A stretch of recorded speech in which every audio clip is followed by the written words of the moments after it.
हामी हुने रहेछ। बाटोको रङ्गरञ्ज चेन्ज भइसकेको छ। सालुगडापट्टि जाने बाटो हेरिहाल्नुहोस्।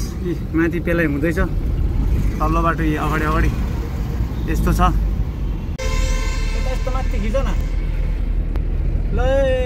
यो चाहिँ गान्धी मैदानको रोड यहाँ आइपुगिसक्यो। यो बस घुम्दैछ यहाँ चाहिँ, जुन चाहिँ यो चाहिँ अब गान्धी मैदानपट्टि पस्ने हो। तर यता बाटो हेरिहाल्नुहोस्, यति ठुलो हेरिहाल्नुहोस्। यहाँ माथिको अब यो माथिबाट चाहिँ गाडी कुद्ने माथि हेरिहाल्नुहोस्। सिमेन्टको ठुल्ठुलो पोसहरू लागिसकेको छ। मुनिबाट अब डोमेस्टिक, माथिबाट हाइवे हो, 2 वे माथिबाट, मुनिबाट सिङ्गल वे त्यस्तो बनिँदैछ। र अब हामी चेकपोस्ट आइपुगिहाल्यो, आइपुग्न आँटेको छ। अनि चाहिँ तपाईँको सालुगडा जाने हो है। अब मैले चाहिँ यता टर्न गर्नुपर्ने हुन्छ। यहाँ हेरिहाल्नुहोस्, अब कन्फ्युज छ रोड, चेकपोस्ट जाने रोड। अरे यहाँ त मै पो कन्फ्युज भयो।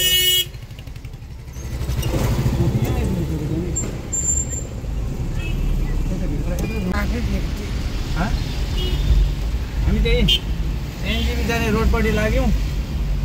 त्यहाँबाट अब हल्का यहाँबाट एनजेपी पस्नेबाट अलिकति अगाडिबाट चाहिँ हामी चाहिँ सट्टै यहाँनिर आइपुग्यो।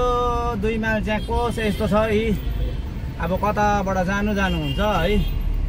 सायद मेरो विचारमा चाहिँ यतैबाट होला जस्तो लाग्यो। घुम्ने जग्गा चाहिँ हामी घुम्ने जग्गा चाहिँ यही हो जस्तो लाग्यो। यही घुम्ने जग्गा यो सिधा उता गयो भनेदेखि चाहिँ हामी सालुगडा जाने हो। अब यता घुम्यो भनेदेखि चाहिँ दार्जिलिङ मोडहरू आउने हो। यस्तो छ है, ल्याङफ्याङ बनाइराखेको छ है यता चाहिँ। अब चाहिँ हामी दार्जिलिङ मोडपट्टि लाग्यौँ है साथीभाइ हो। हेरिहाल्नुहोस् भित्ताहरू सबै बनाइसकेको छ बागडोग्राको जस्तै। यहाँ मुनिबाट चाहिँ अब यो नर्मल कुद्ने लाइन, माथिबाट जाने चाहिँ हाइवे लाइन।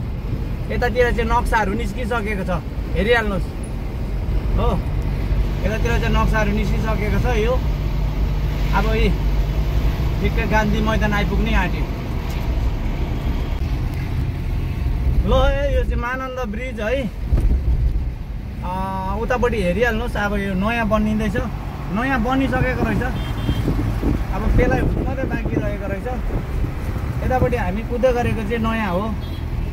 त्यो महानन्द ब्रिज पनि कम्प्लिट हुनु आँट्यो। अब पेलाइको मात्रै झमेला रहेको रहेछ है साथीभाइ हो।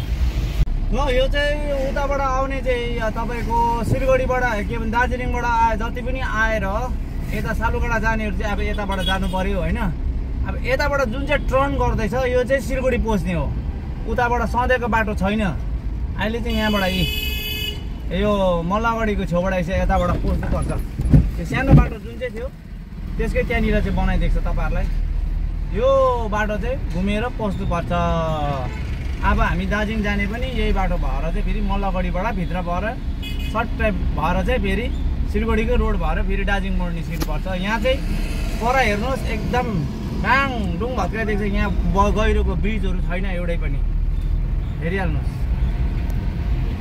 हामी चाहिँ अब यी दार्जिलिङ मोडपट्टि लाग्यौँ हो। यो उताको बाटो चाहिँ बागडोग्राबाट आउने रोड हो, र हामी चाहिँ दार्जिलिङ मोडपट्टि लाग्यौँ। र आजको गन्तव्य चाहिँ हाम्रो बस स्ट्यान्डतिर दार्जिलिङ मोडको दृश्य चाहिँ यस्तो छ है। लु हेरिहाल्नुहोस् कि पुरै जामै जाम टोटो।